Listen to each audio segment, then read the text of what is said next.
Welcome to the Meaning Mindset with Rabbi Ron. I am delighted, actually honored to be your host to share this important information, this important conversation with you in this episode. My guest today is somebody whom I've known for decades. She's joining us from the UK, from London. It's evening there while it's morning here.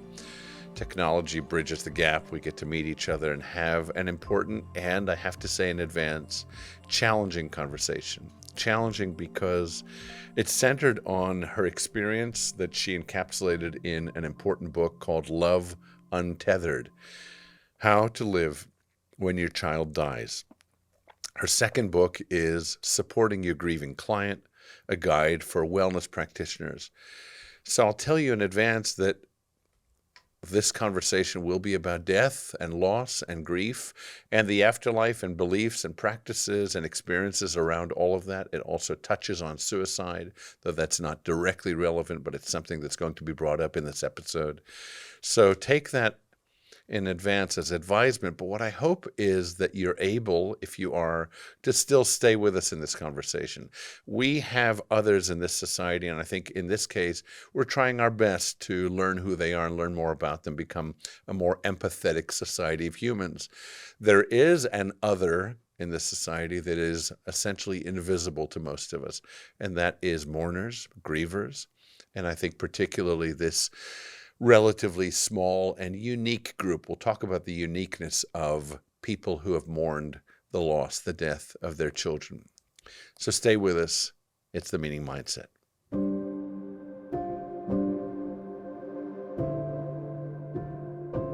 So Vanessa, thank you for doing this. I know it's evening time, your time, and morning here. We're probably in different climates, different time zones. It's a difficult conversation, and I live in this world of grief often and unpredictably. I always think that, the trouble of living in the 21st century with an iPhone is that I never know in my line of work, which is essentially 24-hour care of a community, what text is the next one to come in or what call is the next one to come in. And sometimes it's been somebody calling saying, my husband's just been diagnosed with. Another time it's, can you come to the hospital now? And we're in the middle of dinner with the kids. And sometimes it's tragedy, not just loss. And yours is the case of tragedy. And what you write about in your book isn't ordinary loss. Now, you and I know that there are people who will say, well, loss is loss. I don't think so. I think loss is loss, but there are facets to loss that make each loss different, unique, not only to the person, I think that goes without saying, but I hate to sound clinical and say the category matters too. In Jewish terms, this is my world, you're a mourner not only for your friend. Officially, you're not a mourner for a friend. You lost, you deal with the mourning and the loss and the grief, but the people who are involved in the mourning process, the more formalized, ritualized mourning process, are the spouses, the children of, the parents of, as in your case, or the siblings of. One of the things in your book that is remarkable is the courage that comes from page 1 right to the end. And I think it's characterized by courage. The courage to put in writing, and as you've said, in real time, you were writing essentially as this happened, and then I'm presuming editing at the end. But you had the courage to say, this is what today feels like as a mother who's lost her 24-year-old son. And then when we come to another page, 3 pages later or 5 pages later, you say, but it's changed. This is what it is now. And first of all, I just admire that. I know it's a difficult book to read for people who have suffered loss. I think it's a difficult book for people to read who haven't.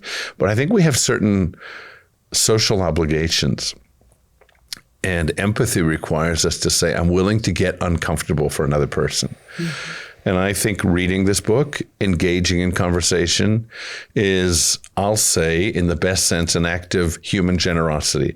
I am willing to undergo the discomfort that's involved in this so that I can better understand people in my life. What are your thoughts on this? There's something that people often say when you've lost a child, and it's, I can't imagine.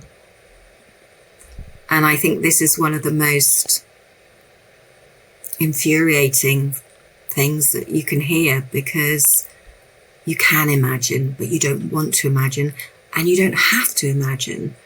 But for a bereaved parent, it's our reality, and we live with that pain that people just don't want to imagine. They don't have to go there, but we have to every day. And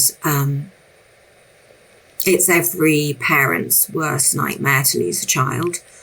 And unfortunately, it does sometimes happen. And you can be very grateful if it doesn't happen to you. But I think you're right. We need to become more grief aware. We need to understand that not all loss is the same. I've lost my father. Child loss isn't like that. If somebody dies when they're elderly, it's different. Yes, of course, you're sad. But it just is. Losing a child is life-changing. It's like a bomb is thrown into your world, and you're just sitting there in this crater, just reeling from it. There is no pain like it. So yeah, you can be grateful that you don't have to experience it. But if you can be uncomfortable with a bereaved parent, just briefly, they will thank you for it. You know, a little bit of discomfort for somebody, when we live in that discomfort all the time, is very much appreciated. And they say grief rearranges your address book, and you very much do find out who will stand with you and who won't. And it's surprising who doesn't, and who will step up and stay with you. Because some people are good at stepping up at first, but they can't sustain it, and they get compassion fatigue. You know, they're like, yeah, I can only do it for so long. And of course, it's not their loss. So grief is very lonely if you've lost a child. But going back to my book, so really, you say it was courageous. I didn't see it like that. It was my way to process what had happened, to try desperately to make sense of this absolutely horrific nightmare that I really wasn't handling very well. Now I'm a holistic grief coach, and I work from a holistic viewpoint of mind, body and spirit, because what grief does to you physically is, if it's a traumatic loss, which loss of a child inevitably is, but if there's trauma involved, your whole body is affected by that. You don't sleep, you don't eat, you go into fight or flight, you can't come out of it. I write about this in both my books, but this is another thing I'm passionate about getting people to understand. A sudden loss, a loss of a child, it affects, you know, it's a whole being experience affecting mind, body and spirit. So yeah, I don't know if that answered your question or not. Yeah, it said a lot more even than I was asking. I mean, appropriately. One of the things that I want to pick up on is a couple things. One is, in your book, you said something that I thought was astute and important, which is, at war, people lose kids en masse, right? We hear about these losses. We hear about communities where thousands of people have been killed in war, and therefore you have parents grieving over the loss of their children. And there's no question that it's two things at once. One is that it's a community in grief, and there's strength in that community. I hate to say, but it's true. Yeah. Even in loss, in powerful traumatic loss. There's something about knowing that people 3 doors down are going through the same sleepless night as you, that sense of empathy, that sense of the universality of an experience, that at least makes you feel less alone in the world than you have felt and presumably still feel. You're in a small community of grievers that you choose to interact with as clients or as friends. But in those cases, you just know that people in your community are living through the same thing. The other thing is, in times of grief, we have two obligations. I think this ties in with your self-care model, which is be kind to yourself, and be kind to the people around you. I remember, Ness, I don't know if you remember in the days of kind of printed cartoons, they used to have the metal helmet on the person's head. It was like a metal bowl, and there were these screws on springs that would be tightened. That was the torturer's hat that he would put on you. And it would be presumably wired to something to make life even worse. I have no doubt that you're living with that on your head every day. Different degrees of pressure on the screws, but that's the reality that's invisible to us. You walk down the road, you're on the high street, you go to the market, whatever it is, people don't necessarily know that what you're bringing to every moment is layered in a way that their existence, thank God, isn't layered. They're not carrying that stress. And I know how ratty I might get when I stub my toe, have an ingrown toenail, or have a little ache or pain. And yet, what about when you're living with this chronic pain? And it is chronic pain. One of the things I find with you, by the way, and I'm listening to you speak, is there's passion in your speech for what you're doing and for what you can offer other people. And I don't know, those years ago when Harry passed away, if you thought you could find passion, because where does that fit into loss? Well, I think I straight away knew I had to, I not everyone is like this. And this is again why grief is so individual.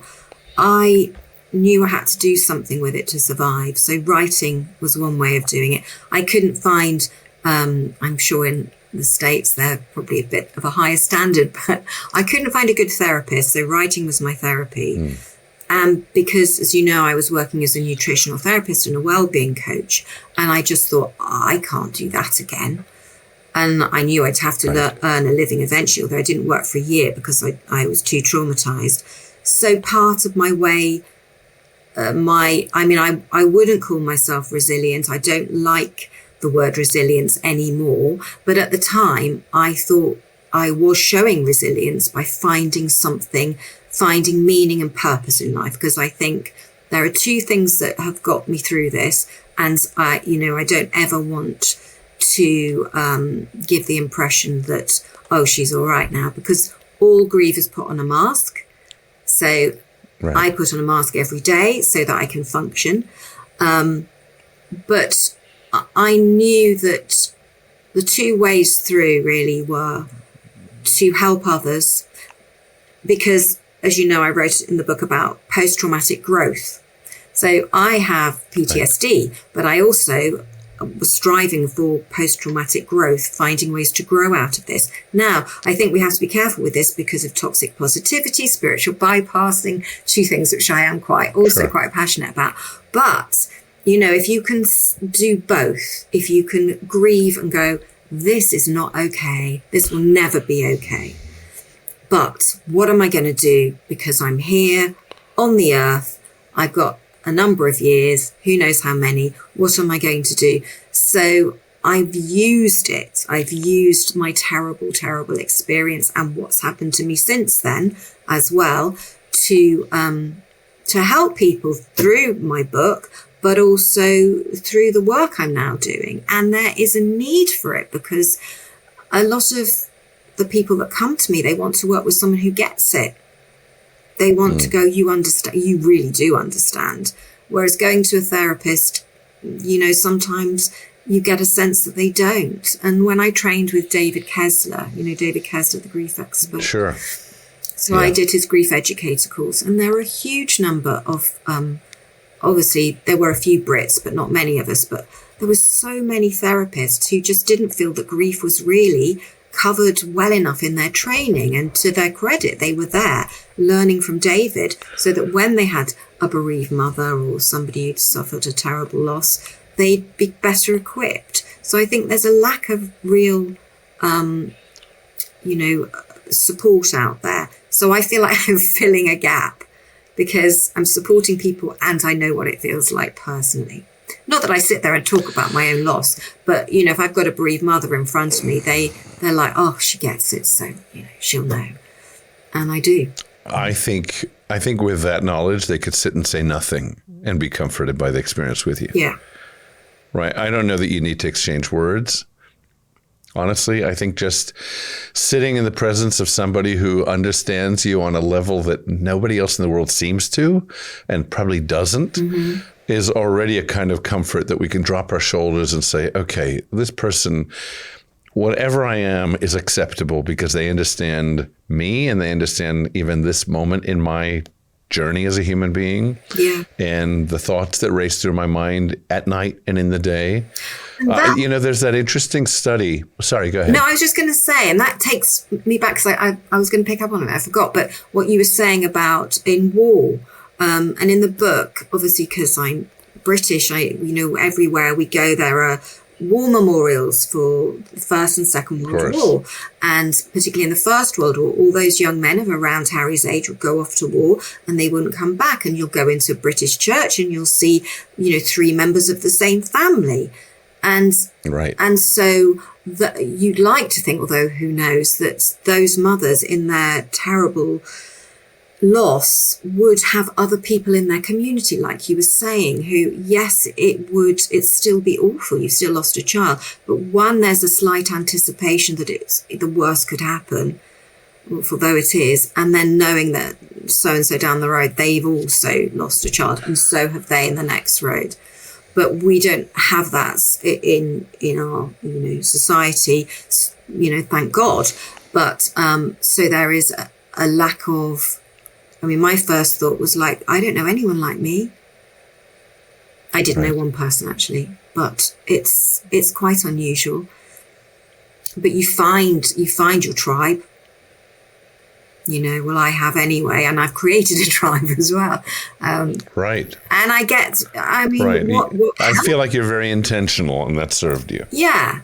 And I'm one of the best things. It's not all. Of course, I genuinely want to help others, but I get something out of it as well. So if somebody reads my book and they take the trouble to send me an email and say, it's as if you were telling my story, thank you so much. Or they say, oh, I'd like to have some sessions with you because I feel I've read what you've been through, and I know you'll get it. Then that helps me to think, okay, that validates me, and knowing that what I put out into the world. Because when I wrote the book, a friend of mine said I got terribly cold feet. And a friend of mine said, do you feel like you're standing in the middle of the road naked? And I was like, yes, that's what I feel like. Because as you know, I do bare my soul. I do say it like it is. You do. And that's quite scary. But that's really, as you know me, that's really how I am. And and the other thing is when you've had a terrible loss, you can't do small talk anymore. Right. You can't, I can't anyway. I'm no, I aversion can't. to small talk. But especially, I think you're right. I think you live on a level where a surface has been taken off and always will be. And maybe you just say, I'm not willing to do that anymore. No. I'm not willing to have relationships that don't matter, that aren't empathetic and understanding. They don't need to be me, to be supportive of me, and for me to be able to support them as well. Yeah, I go back to this issue of people not being able to say the right thing for fear of, well, let's say this. I remember when I was in my 20s, and you and I met when I was in my 20s, and maybe it was maybe late 20s, and I started doing this religious work, and I was a cantor, so singing, because I came from that world before I became a rabbi, and I had to go to a family's door, their house. They'd lost their 40-year-old daughter to cancer. And I parked outside. I was going to do the funeral, so this was my meeting with the family in their home. And I remember parking my car outside and sitting in the car for a very long time. And I was wondering, what should I say? And thinking, what would my colleagues say? What would my mentors say? There must be the right thing to say when you come through the door. They'll be wanting, why invite me in if I'm not going to offer something? And I had a little, maybe accidental epiphany, which was, as I gave up on that and walked up to their door and rang the doorbell, I just let it all go. And I somehow felt to myself, they just need me to be here. And they're not looking for me to say anything. And I think that's true then and now. People just want somebody to say, by their presence, I see you. Mm-hmm. That's it. I see you. You matter. I care about you. And that's all. There's a law, essentially, in Jewish mourning that says that you don't initiate a conversation with a mourner, which means if you're in their home during that initial period and they're silent, leave them in silence. Really hard in our culture, right, to withstand silence, especially for extroverts. But seriously, to be in the presence of somebody and not break our own discomfort by saying, what about, how are you feeling and what are you thinking? Another thing you're not allowed to do, which is obviously very difficult not to do, again, culturally, is to ask, how are you? Oh. Because what are you really asking of them? How are you? That's the worst thing you can say is, how are you? Because our instinct is to go, yeah, I'm good, thank you. How are you? And, right. Polite society. Yeah. And every session, I never start with that. I just never say, hi, how are you? I make sure I say, how's your week been? Or how are you doing today? Because we just say it. We just say it, and but going back to what you're saying. We do. And I think it's just, I don't know what to say in this moment. I'm not equipped for this moment. I have one phrase. This is my way of sending you a message that I care about you, but it's going to come out wrong, which is, how are you? Or how are you doing? Or how's mom doing?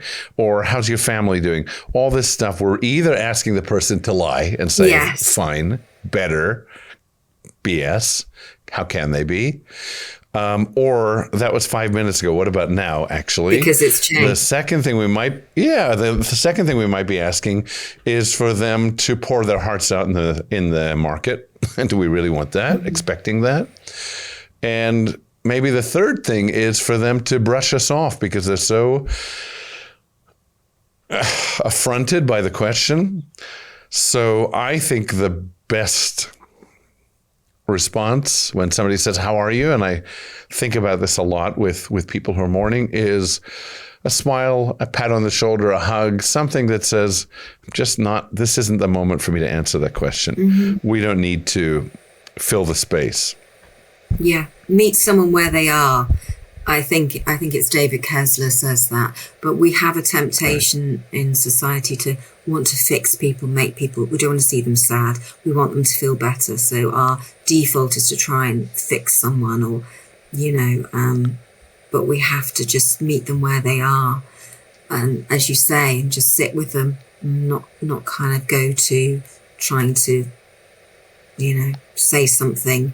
Because often we do that for ourselves because we feel a bit awkward. Right, I agree.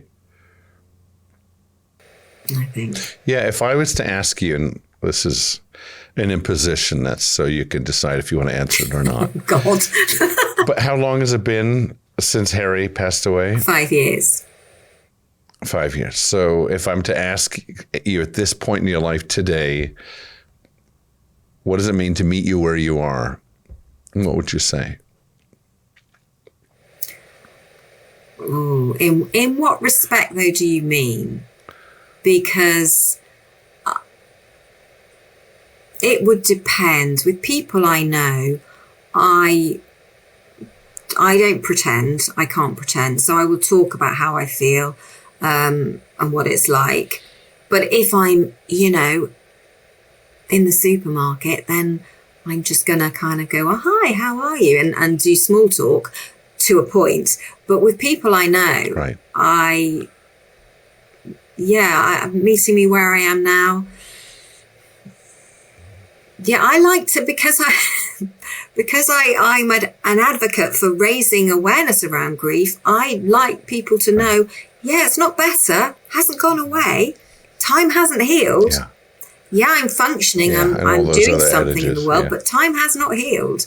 I still miss my son every single day. I still have really, really bad times. And as you know, other things have happened to me. I've had other losses, illness. So you just get the layers on top of that. And life is challenging. That's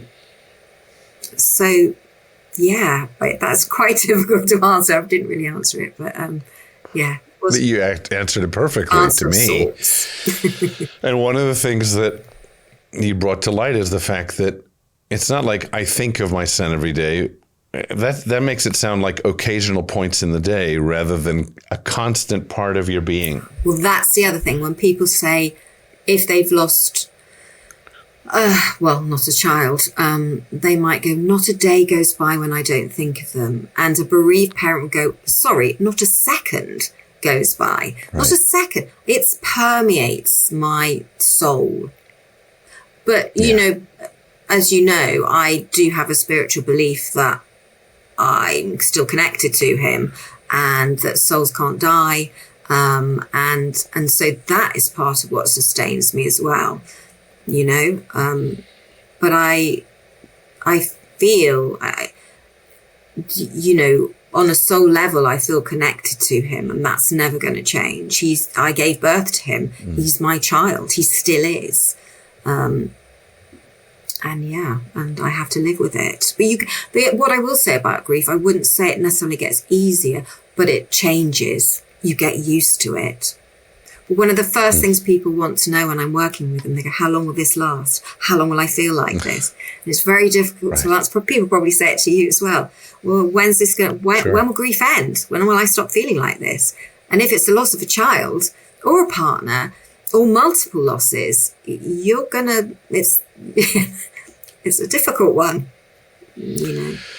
It is. And you mentioned multiple losses. I think one thing I'm learning about multiple losses is they're all seated in the same place in our heart.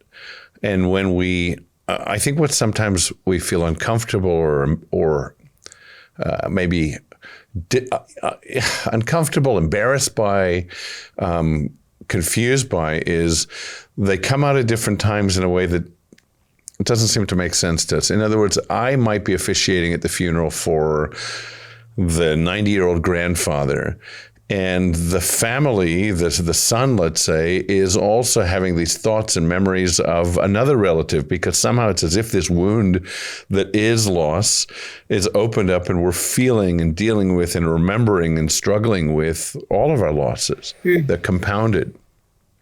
Is that your experience? Yeah. And David Kessler says that, you know, loss brings up old wounds. So you have a new loss, and then everything, particularly I think if you've had loss in childhood, actually not even of loss of a person, but, you know, parents getting divorced, any childhood trauma, it all comes up behind and intensifies it. You reminded me, who wrote the book The Body Keeps the Score? Oh, my Bible, yeah. I'm going to look up at my bookcase. The Body Keeps the Score. Where is it? I don't have it here. I have it on my Kindle. Bessel van der Kolk. Okay, great. Thank you. Yeah, The Body Keeps reading. the Score. Certainly worth Definitely. reading. Yeah, nothing goes away. No. It's not like you were going to remove that loss to make space for. It's a part of who we are. And tell me from your point of view, in terms of your therapeutic work and nutritional work, what does good self-care look like? Oh, wow. For who? For a bereaved parent? For a bereaved parent. Yeah, specifically. Saying no, particularly early on, because everybody wants to be with you and know how you are. Can I come round? And people pleasers. I work a lot with people pleasers who can't say no. And I say the only good thing about grief is that you're allowed to say no. Don't feel bad about it. So if you don't want to do something, don't do it. I mean, if you've lost a child, you don't ever want to go to a party, you know, because you feel like you're going to be a bit of a downer. And also it would seem so trivial and meaningless. But self-care would be saying no to things you don't want to do, resting, eating well if you're at the stage where you can, being with people who love you, and with the people who don't make you feel so great, you know, ditch them. And then there are things like, obviously, being in nature, being by the sea, sitting in the sun, simple pleasures can be all you can manage, really. But then I use various tools in my sessions. So I use havening. I use... What's havening? Sorry. Havening it calms the nervous system, because when you had something traumatic happen to you, you're in fight or flight. So I use various ways to try and help someone come out of fight and flight. Not always that easy.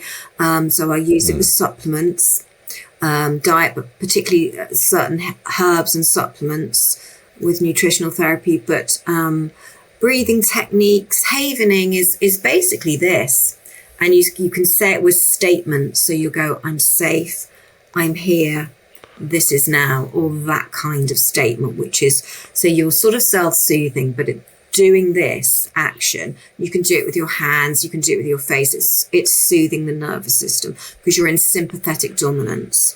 And so you're in fight or flight, and you want to come into rest and digest. That's why people's digestion goes awry. But other things I'll use, I'll teach people breathing techniques, somatic work. So when you're traumatized, you're up in your head, you're overthinking, you're ruminating, and you want to be brought into your body and grounded. And you don't want, going back to the body keeps the score, you want to release the trauma from the body, because grief is the biggest stress that you can ever go through. And your body, it's particularly with the big losses. Like, and in my second book, I don't know if you've read that, but there's a lot of research there. Yes, I haven't read it. No, I haven't. You're talking about this one. Yeah, so there's a lot of research there about how widows are, something like, I think 60% more likely to have a heart attack in the first 6 months after losing their husband. Bereaved parents, they don't live long lives often. I mean, if anyone's listening, some do, you can. But statistically, the odds have turned against you. Of course, bereaved parents no longer fear death. So they don't actually, they're kind of like, okay, yeah, we also have a very dark sense of humour. But you talk to a bereaved parent, they won't fear death anymore. But anyway, self-care, we were talking about. So can you talk about that and then get back to self-care? Because I think it's too important a point to just brush over it. Okay. What does it mean? Because I think people are listening who are outside the experience and say, what does that mean? And people are inside the experience saying, what does it mean to you? What is she saying that I can understand from my own experience? About what? What does it mean? Just so. Well, first of all, you have your own experience of Harry that continues. Yes. So does that minimize your fear of death because you feel like he still exists, so therefore I would still exist and with him? Well, I have two ways of looking at it. That, when I die, I'll be with him, which is brilliant. Or if I'm not, if that's it, well, the pain is over. And so that's how I view death. But most bereaved parents will, particularly mothers, will go, yeah, I'm not scared of death. Particularly if you have perhaps seen your child dead, you've just lost the fear. But I'll work with people who've had other losses who are terrified of death. And it's intensified it. So that's, but bereaved parents, bereaved mothers are kind of like, yeah, whatever. I'm here. I'll do the best I can. But if I can be reunited with my child, brilliant. And if I can't, well, I'll be out of pain. So that's quite common and probably quite shocking for people. But, I'm here to educate, Right. That's how it feels for me. And that's how it feels for a lot of people. Probably not every single bereaved parent, but a lot of them. I've come across a lot who share that. Countering that, presumably, is the people that you'd be leaving behind in this world. Yes, exactly. So we're not talking about suicide. We're talking about when you naturally. However, suicidal ideation is a very big thing with bereaved mothers. I don't know anyone who's followed through, but suicidal ideation, because the pain is so great.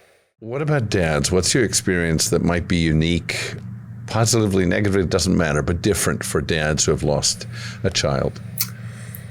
At any age, by the way, because I mentioned one of my earliest funerals was for a 40-year-old. So that's still, and I've dealt with these recently as well, where people are at the graveside saying, this shouldn't be. How many times have we heard that? Yeah. That I'm burying my child, even if the parent is 95. Yeah, you've still lost your child.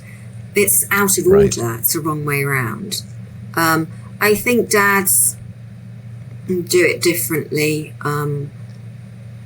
I'm working with a lovely bereaved dad at the moment.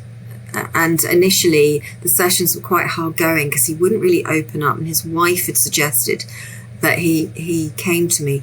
But we've had sort of a breakthrough, and he sort of pushed it away. He felt he had to be, it's typical male stereotype often that, the wife falls apart and the dad has to be stoic. And Right. Yeah, and of course, they're just as grief-stricken, and it's just as bad. And yeah, but they're not as open, whereas women tend to, on the whole, talk more. Whereas men will go to the pub and probably think, I better not ask about his dead child. And so he'll, and he thinks that's okay. So it's a different experience, but it's the same experience. So, yeah. I find, maybe being male and being in my role, that a lot of guys do open up to me in a way that's good. Surprises me about deep, deep feelings. Good. I mean, the number of times I've spent with my own tears running down my face with a dad or a husband or somebody in grief, but particularly we're talking about death of a child, somebody who just falls apart. And maybe they then, when they leave, when they got through the door, need to be stoic again for the sake of other people, or think they do. Maybe they haven't given themselves permission to be as vulnerable as their wife in that case, or somebody else, the mother. I don't know. I don't buy that as strength. I think we live in these polite societies where somehow we've built these rules that say strength looks like this. I just don't buy it anymore. I think strength is sometimes falling to the ground, and the real strength is being able to stumble and get up again and say, I'm not the same because of that fall, but I have to be myself. I have to be able to feel this. Yeah. And it doesn't mean that I have to be a puddle for the rest of my life. I can't do that. That's not sustainable. But I have to be able to feel what's real. Yeah. Feel and it part to of heal that, it. I always think you also, do have to feel it. I agree. And also another adage that I like is pain that isn't transformed is transmitted. And I think what the work that you're doing is transformation. And the other thing I feel is I want my kids and these people's kids to see modeling of human behavior, not something that isn't quite human, which is an almost Hollywood version of a polite society version of how we go through difficult days and periods in our lives, or life itself. Yeah, I would agree. I'm glad to hear that men open up to you. But that's because I think of what you do and who you are. But I think typical men often, it's having a pint or beer or whatever, and they don't know it goes back to not knowing what to say. Whereas this is a stereotype, but I think women tend to generally open up to each other a bit more. But I am enjoying working with this bereaved father at the moment because, it's interesting to see that perspective. Are you writing anymore, or are you now just focused on the counseling work? I say just, meaning professional. Yeah, I am writing another book. So obviously Love Untethered is about the first year of loss. And that's a very unique first year. But as we've been discussing, it doesn't just stop. So I'm writing a sort of sequel, really, which will be everything that I'm learning through my work, everything I've learned through 5 years of grief, other things that have happened to me, and it will be a combination, just like Love Untethered, of being raw and telling it like it is, but also saying, but this is how I found a way through, in a very imperfect way, not in a happy ever after way, but just in, this is how I've survived. This is how I've survived. Maybe if I can survive, you can too, sort of feel to it. But I'm halfway through, so we'll see. I don't have that much time because I'm working quite a lot with clients. But I'll pick it up. I hope if it gets quiet in the summer, I'm hoping to maybe set aside a week and have a real go at it, because I love writing. Intensive work. I think writing it's so cathartic. I mean, it's the best thing I could have done. It really is, for me and for hopefully the people who've read it. So, and I also hope that if anyone's listening and they think, oh, well, I haven't lost a child, I won't read it, I hope that you'll be brave enough to pick it up and read it, because hopefully you'll have a good understanding of another human experience that fortunately isn't your own.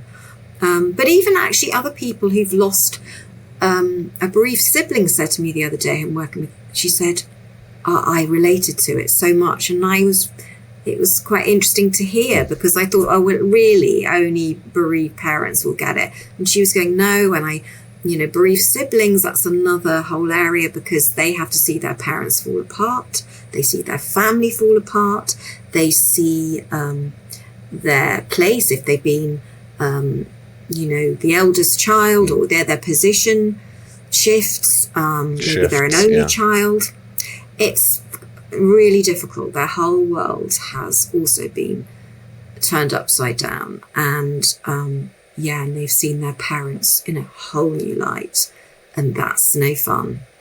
I found that therapy, traditional psychotherapy, is great if it's great. As you've seen, it's not always great. I found for grief, people who are trained in grief therapy and grief counseling are uniquely good. So I actually, Nessa, I dealt with any number of deaths over years and years without taking care of myself.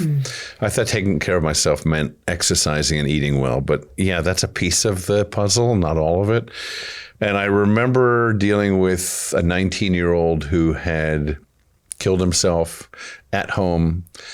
And I'd seen that same 19-year-old at his grandmother's funeral only days prior. And I'd done 3 or 4 or 5 funerals in as many as 10 days. And I felt like at some point my shoulders were getting heavier and heavier and heavier. And I would show up and be there for the family and then fall apart. And what happened to me was the falling apart. I was at the beach at this beautiful home dealing with the immediate loss, tragedy, let's call it what it is. And then I got up to the road to drive home, and I pulled over on the side of the road shaking, and I called my wife, whom you know well, and said, I can't do this. I just can't get home. I need somebody to come and pick me up. And she did, the kids did. And I knew then I needed to reach out to dear friends, therapists, and say, I need help. Who's somebody who can help me? And they referred me to somebody who was a game changer for me, somebody who really helped me and said to me, this isn't traditional therapy. This won't be forever. We won't be sitting here 3 or 4 years from now having done weekly work together. We're going to do a period of intensive work on the loss and losses. In my case, it was multiple losses, people whom I'd come to know and love, as well as my own personal losses, my childhood loss of my mother, and I reached the point where she said, let's work through some of these. Let's look at this loss of your dearest friend. And what she did with me, by the way, that I'll never forget, was one thing in one of the sessions, or several that we did, was to map the relationship.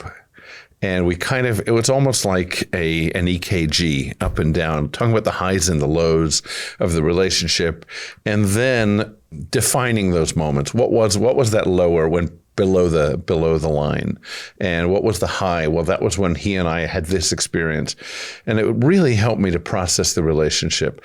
So I'm a huge advocate for that, and I advocate for it all the time. I want to be a voice that advocates self-care, and I want to be somebody in people's vulnerability who says there are better ways to go through life. One of them is not to break down on the side of the road. Let's get to where we don't need to because we're taking care of ourselves. Yeah. Yeah. And I think you and I both, dealing with people who've had loss, we, as part of our self-care, we do have to have boundaries because everybody in my life says, is this the best work? Is this the best job for you? And I go, yeah. And I say, I'm in grief. I may as well make use of it and help others. But I realised, because I suppose of the work I was doing before as a coach, nutritional therapist, I knew about boundaries. And it's not that when I hear people's stories, they don't move me. Of course they do. But I just sort of learnt to know it's theirs and not mine. And I think the difference also, I'm doing everything over Zoom. So actually, if I was face to face, which you are, with somebody's loss, I think that's a bit different. I mean, I've now got lots of friends who've lost children, and they're my friends and I feel for them. But that's different. But in work, it's, I think you and I both got personal loss and professional loss. And definitely, how we navigate that. But yeah, I mean, it's great that you found someone and that you did reach out for help, because it obviously had built up and built up and built up in you, hadn't it? And it got to be too much. It did. And now first of all, I want to model that for other people, the self-care. And particularly, I think as a man, I want to model it for other men as well.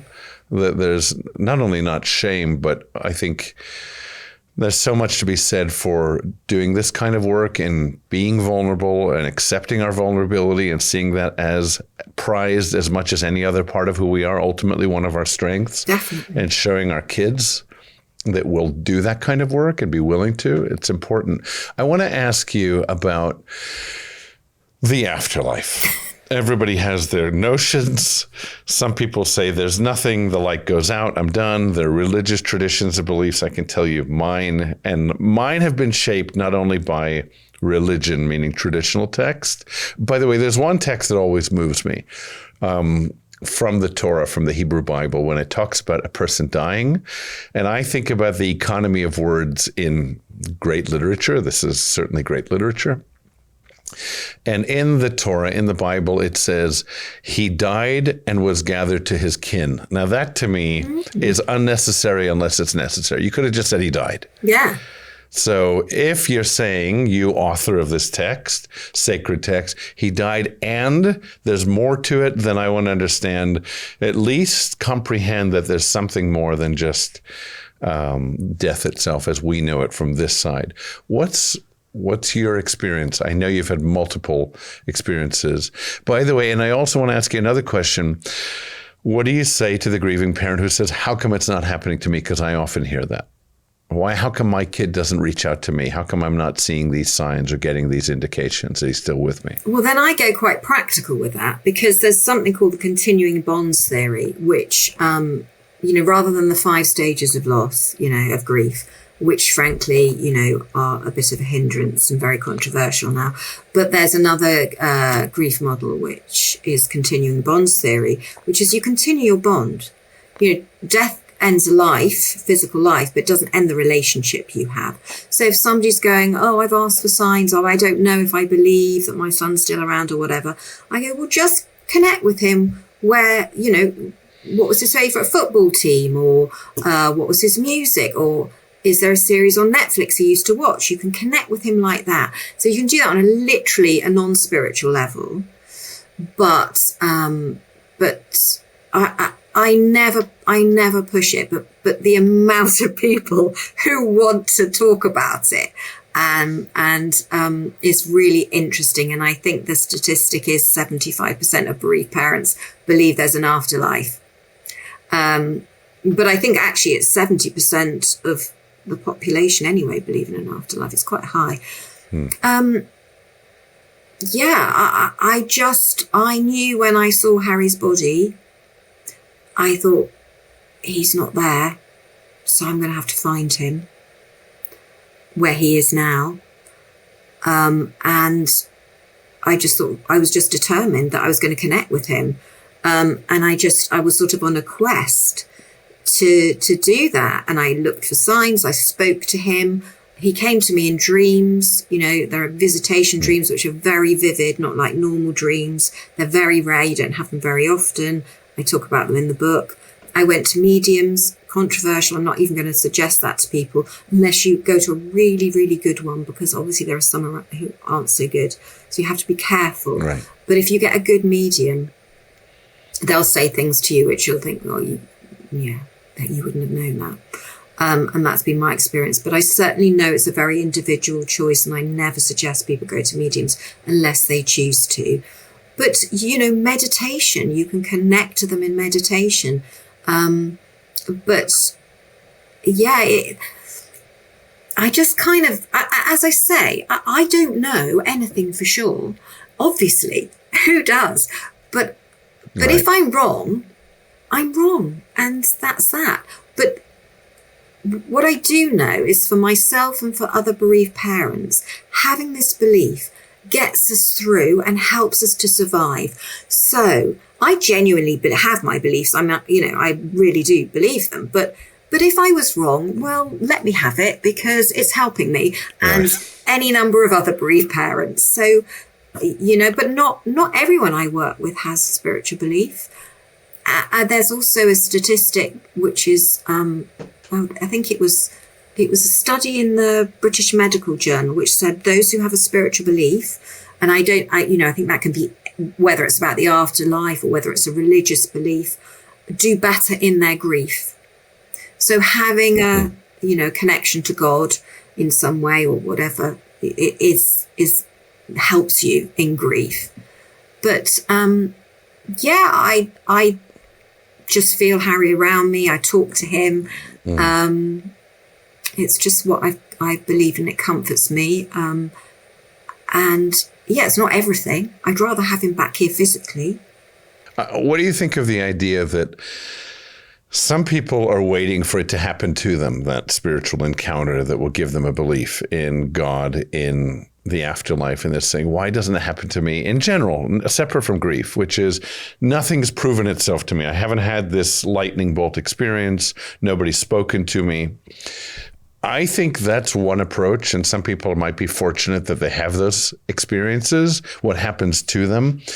And then I think there's something else, which is it's kind of a choice. We've got to be open. You know, I can choose to go through the rest. Yeah, I can choose to go through the rest of my life believing in nothing. It's a choice. It'll determine certain outcomes and experiences and the way I live my life and the way I feel about living my life. I can also take a chance that that's wrong, and take a chance on the notion that there is greater meaning to everything that's happening, that there is a connectedness to everything that seems disparate and disconnected.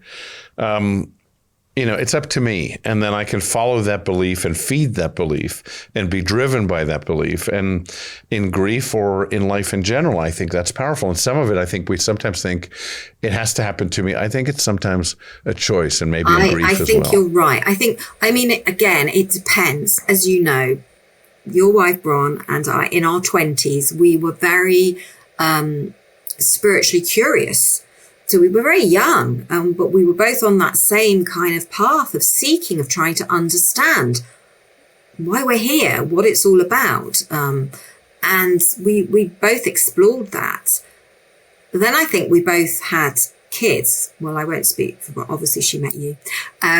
She went down another route, but I was very much living in the moment, young kids or whatever, but always in the background, I had a spiritual belief. It was fluid. It wasn't as strong as it is now. So I've always had that. Some people don't, and then they lose a child and wham, they get it big time.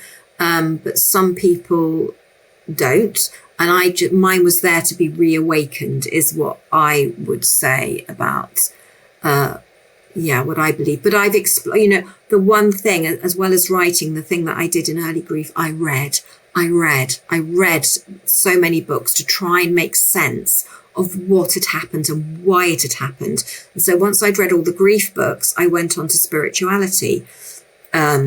And so I started exploring that. I started reading about soul groups and how we all come together, as a soul group through many incarnations. Whether this is true or not, I don't know. And so we come down to Earth School to learn certain lessons and interact as a soul family. Now, you could probably say that's controversial, but I think that's a growing idea for a lot of people. But so I think it's possible Harry and I knew each other before, have had many lifetimes before. The first medium I saw said, well, he was never going to be here for long. And I had a sense of that. And this is another interesting thing that you really can't quantify. I just had a feeling I wasn't going to have Harry for long. This is quite common with bereaved mothers. And they'll tell stories about how they were always worried in a way that was not rational, but not about another child. I never worried about my other child in the same way. And so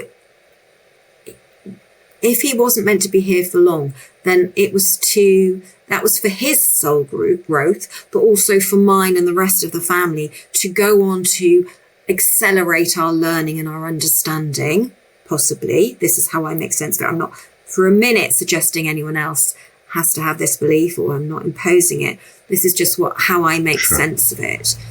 And so I believe, they say that the older the soul, the harder the lessons. So you grow out of suffering. Buddha says you grow out of suffering.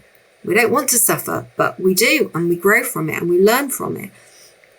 And so maybe eventually we have many lifetimes and then we don't need to come back again because we've learned, we've been everyone, everything, has every lesson.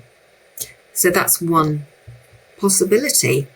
Lastly, because we'll wrap up, certain words have meaning at certain points in our lives, and then that meaning changes. What I was going to say, it's the kind of thing that wakes you up so that you do have to question everything. You question what life's about, what its purpose and meaning is. And I think that's the little gem in grief. Yeah.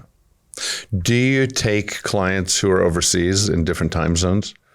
I do. I mainly on the East Coast because of the time difference, but yeah, absolutely. So if anyone wants to contact me, then do. Alternatively, grief.com, which is I'm listed on there, but you can find a local certified grief educator, a therapist who's got extra training in grief. So that would be another alternative. But yeah, just contact me if you want to. Read my books and let me know what you think. Yeah, absolutely. The books are wonderful. One I've read, which is Love Untethered, How to Live When Your Child Dies, by my wonderful guest, Vanessa May. And the other I haven't yet read, which is Supporting Your Grieving Client, a Guide for Wellness Practitioners, Vanessa May, may.co.uk, so it's not .com. Vanessa, I can't thank you enough. I can't wait to see you in person next time I'm over there, or maybe when you come here at some point. Thank you. It's been lovely to chat to you. Of course. Yeah, it really has. Thank you. Been lovely to spend time with you. Our producer and editor is Jonah Lee Paz. Our musical theme is composed by Amots Plessner. And our logo, graphic design by Janice Rudnonsky. Find us wherever you find your podcasts.